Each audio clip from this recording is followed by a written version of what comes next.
Stephanie. I'm Allison. And this is a channel about cross stitch. Today is Flosstube University, which are short beginner tutorials that we make for people who buy patterns from our Etsy shop.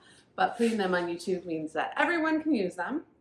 And collective community knowledge. Exactly. It's a good thing. We have 3 kinds of videos on our channels. These come out on Thursdays. On Mondays, we alternate between long Flosstube episodes. And if you don't know what a Flosstube episode is, it is a overview of someone's personal stitching. So we go into our stitching lives, which is basically my entire social life at this point. Like what we stitched, what we want to stitch, what we bought, what we plan to do, what we quit stitching. Yeah. What's been available. Yeah, so those are really fun, and we are one of many channels that do them. If you've never watched one, come watch and get sucked in and never leave. And we'll recommend some other places that you can also a lot of them. Go indulge your Flosstube addiction. Yeah, and then you just end up watching Flosstube all the time because your kids can't listen to curse words, so you have to quit watching Real Housewives, and then that is what you watch for TV. And then on every other Monday, we do Flosstube Extras, which are a deep dive into a topic we don't have time for in a Flosstube. So we just recorded Mondays was like an explanation of the stitch along that we're hosting, the hashtag Make It Murder Stitch Along. Other recent ones you did monogamous versus multi-project stitcher, which people really loved. And then we recorded like I did a vintage hoop parade because I stitched with a lot of vintage and antique hoops. And since that one, I've seen more and more people who are using vintage hoops. I'm like, I think there's a trend going around. I love it. People remembered, oh yeah, I have that special. Save the hoops. I have that special hoop. Save the hoops. Yeah. So today we're going to talk about like a topic where if you're an experienced stitcher, you might be like, how is that a topic? But trust me, not everybody knows these things. If you learn how to stitch on Flosstube, which is what I did, then you start out stitching with, oh, I can have 60 projects, and there's these 50 cool designers, and I can buy stuff at a craft store, but I can also buy stuff online. Pre-gridded fabric. Yeah, like these things are. But if you just are inspired to stitch by walking through the craft store, and you're like, oh, I had this hobby once, and let's pick it up again, then you might not know the worlds of all this other stuff because this isn't. Even though they sell needle minders in the craft store, it's not like they explain what you do with them. They didn't say here's this cool handy tool and you're going to want it or you're going to lose a lot of needles over the years. Do you think you lost like... So many. So many. Since I found needle minders, it's cut it down drastically. Every once in a while I find a needle and I'm like, how did I lose it? Yeah. No, it used to be constant. In fact, what you do in between... When you're threading needles, you stick it in your mouth, and then you drop it on the floor, and then they're everywhere. It's embarrassing. And then your pets or your children get them. It's not good. Your husband steps on them. Or you drop them at work, and then you're like, that was in my mouth. Yeah. You lose them in your parents' couch. Oh, they're everywhere. So, solution coming up. I remember the day that I was like, oh, I bought some needle minders, and you're like, what's that? And I was like, I'm going to change your, because she taught me how to stitch, but she like introduced me to Allison was stitching and I decided, oh, I should change some of we were talking about it and she was telling me how she created her own patterns and I was like, oh, I have all these travel photos from being a travel photographer because that's like my main gig as a travel writer. And so Allison showed me how to do all that and told me to go watch some YouTube videos, but it was so fun to then be like, oh, well, I have something I can tell you. First of all, there's a world called Flosstube. Yeah, that was a shocker. And second of all, they use needle minders. She had so much knowledge. I remember thinking, like, this is a game changer. So, what is a needle minder? Okay, so a needle minder is a magnetic piece that you stick on your project, and it literally catches your needle. I do think there are some other fiber arts that use needle minders, like people might use them in sewing or whatever, but when we sewed, we did not use them, so I don't know. No, I used pin cushions. Yeah. And they even had the one that you put on your wrist. Okay, so what is a needle minder? Like, it is made of a magnetic front and a magnetic back, and they go around your project so that the decorative piece is on the front and the plain magnet is on the back. Now the decorative piece can be like enamel. It can be like a upcycled pin. Mm-hmm. This is one that the 805 stitcher made. That's like she made like a button that she wrapped the fabric that matches my project bag. So this one literally just lives in this project bag, which I love. Allison and I have videos where Allison makes. I can This too, one but is a French designer, and we'll link to the information below because I forgot about it. We'll link to that, but our one of our friends from the Soul Stitch, well, both of the Soul Stitchers in France love these needle minders, and your friend Fanny gave us some. Adorable. So literally, just now I do mine so that they can dangle. I don't loop start them, but they just magnet it right on. It's not staying for some reason, and I think it's just like being funny. There we go. So I can shake it. I mean, up to a certain point it won't, but I even like put it in the bag with the needle on it. If I drop a needle, I'll kind of wave my project around until it like pops up. It's like, where are you, needle? I actually personally prefer to put my needle on the back and leave it like this, because then it's also kind of protected by the hoop to not fall off in the bag. If you stitch in the well, which means you stitch like this way, at the bottom of the hoop, then you might do it the other way. But they're very simple devices. You can make your own. You can buy them on Etsy. You can buy them in a craft store. They're the ones the craft store aren't as like cute. People really, once you're into them, people kind of like really get into them. Some Flosstubes make their own. I have my own. Here's one of the Christmas ones. I use ones Allison makes on a lot of my projects. A lot of people will match their needle minder to their project, or they'll have seasonal, like a collection of seasonal needle minders that like, you know, you want a Christmas one on a Christmas one. Yeah. I usually try to match them to the project or the bag. But if I have a bag that has one and I don't have like a better one, then I will match it to the bag. But we have videos on how to make them. So we have a video on how to make like ones from easy things that don't need like to be fixed, and I will link that below. And then we also have one where, let's say you take an enamel pin or something that has something on the back that you need to remove before sticking the magnet on. We have that video. So we have 2 videos on how to make them that cover different kinds. Mm-hmm. One tip in that video is to look for, well, when you make them, but also when you're buying them, you really want to buy ones that are made with neodymium magnets and not ceramic magnets. They're much better. Yeah, these magnets are strong. Yeah. Which is what you want. You want magnets that are strong. Now, as far as like what else you prefer about it, when you get started, I wouldn't buy a million. I bought a bunch from like one place. I bought like 7 from one place that I really liked. I bought it from Caffeinated Cat Crafts, which I'll link to in Etsy. She just makes needle minders. And she makes them fast. And I really like those. But over time, you will find that people develop preferences. Like, what do you like in a needle minder? I like the flat ones.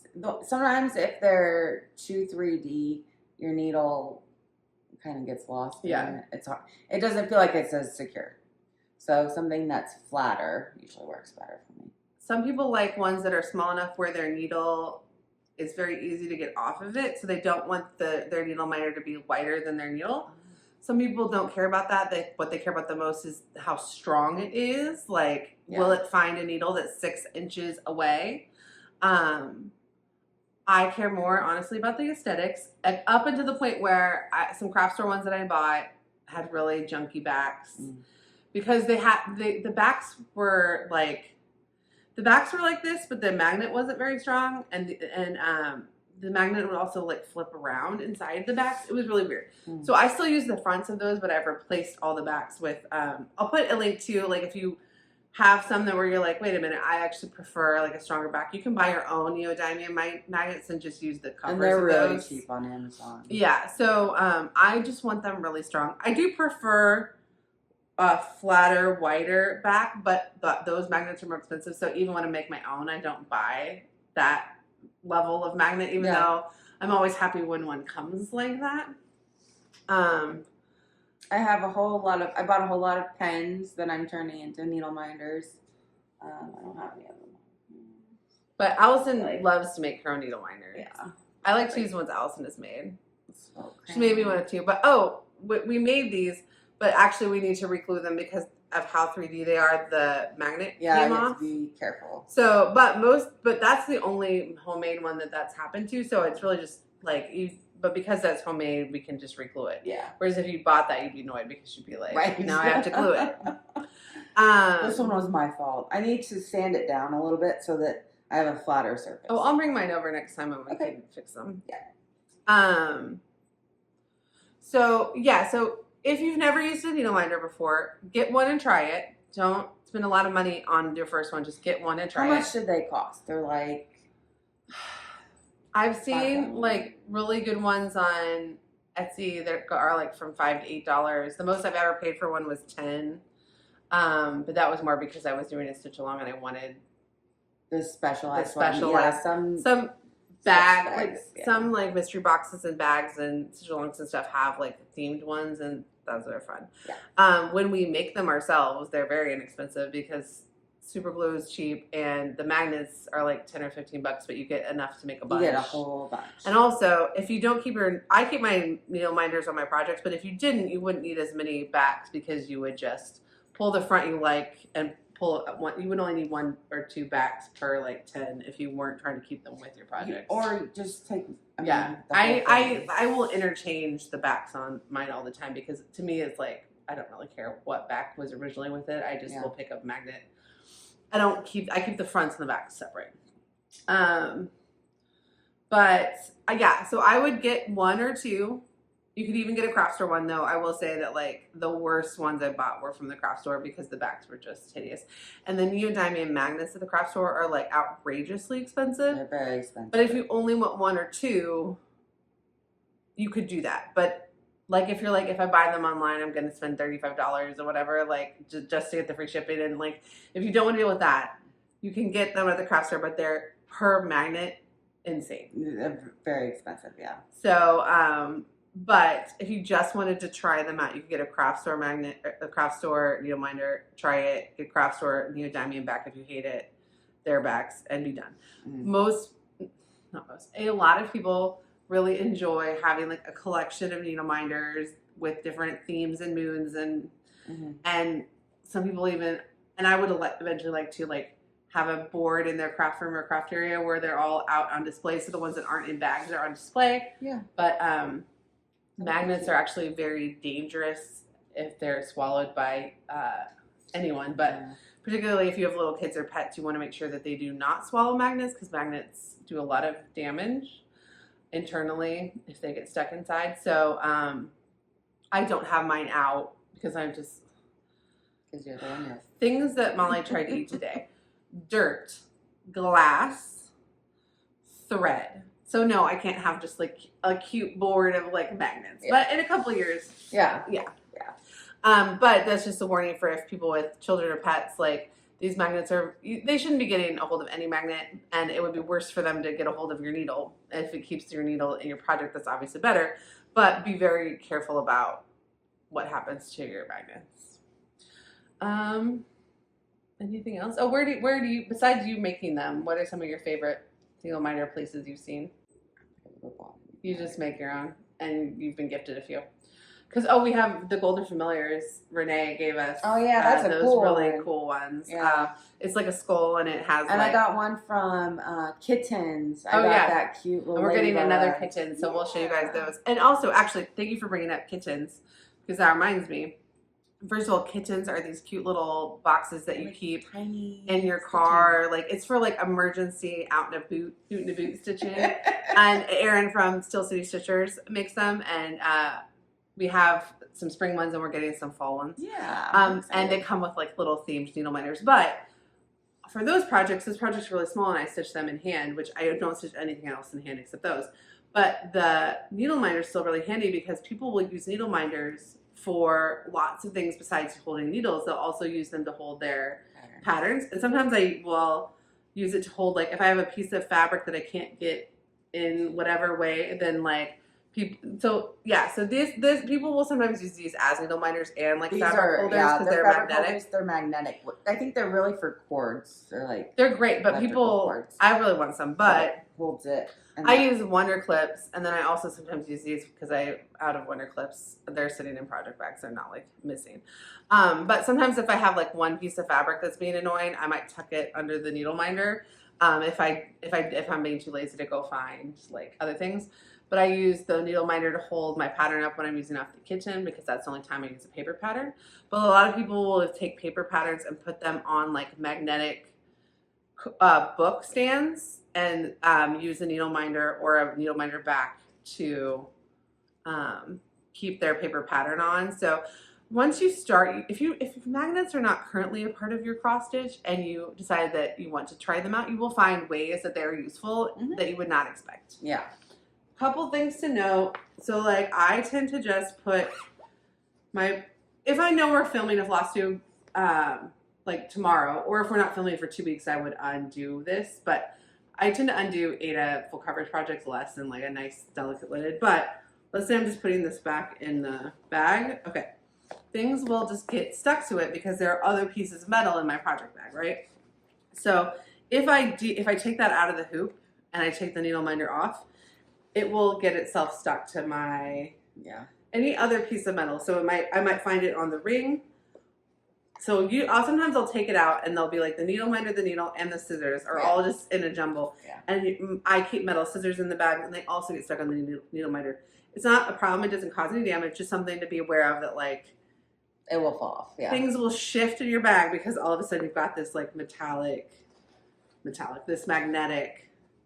And you would think, oh, that little magnet can't be strong enough to hold scissors. They're strong. Yeah. They're very, very strong. The stronger the better for me. Like I want it to find my needle.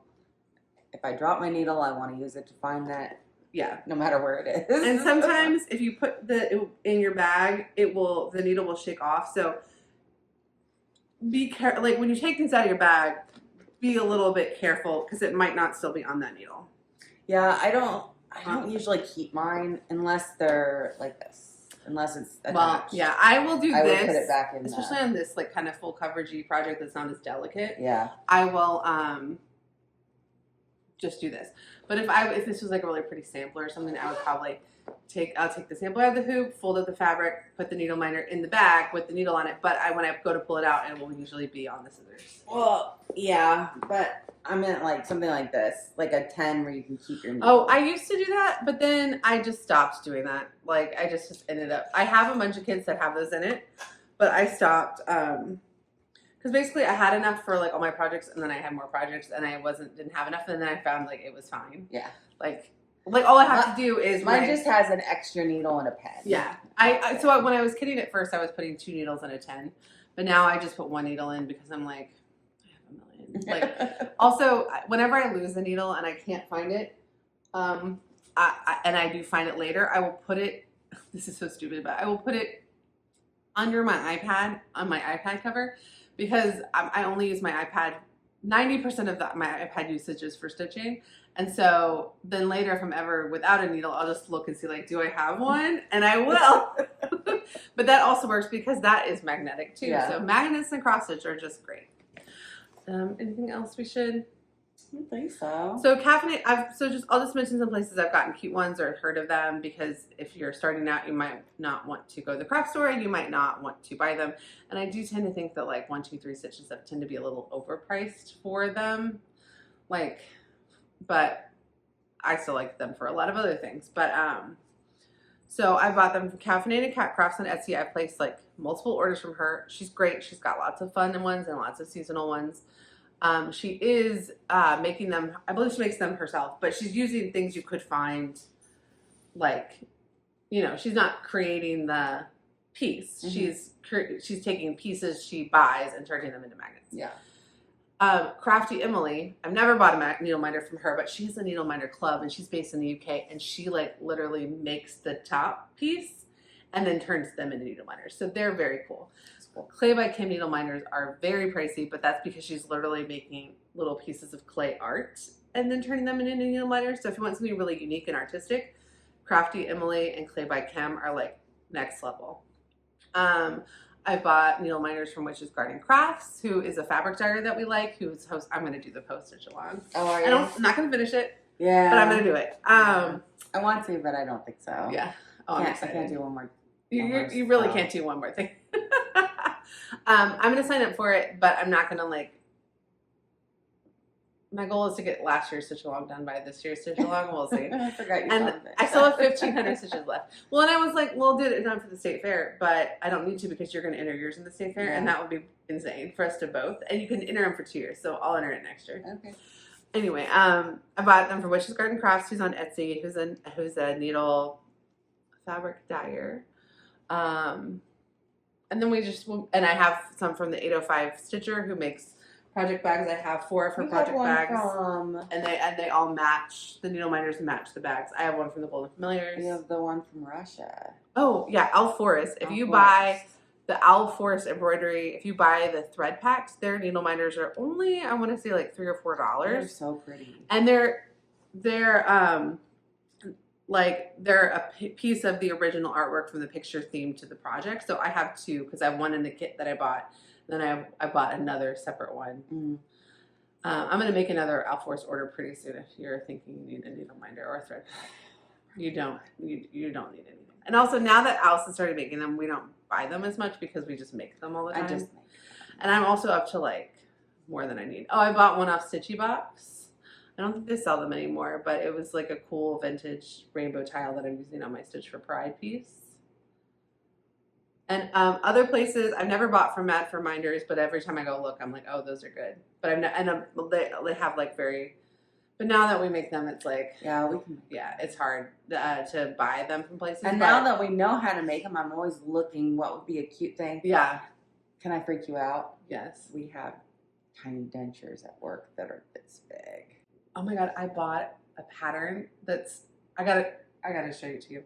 I'll show you after. I bought a pattern called the Tooth Fairy that is kind of a creepy but beautiful tooth. It was like on a day, it was like, you know how like sometimes people will do like fundraisers for a designer. It was like on one of those days. I can't remember who the designer of the pattern is. Yeah. But I was thinking I was going to stitch it for Mom. Yeah. So I need a little denture needle minder. Okay. We're going to use them in a presentation and I'll swipe them because they're like this big and they're disgusting. Oh my God. But you don't understand. I'll show you the pattern when we're done. I'm going to need it. Okay.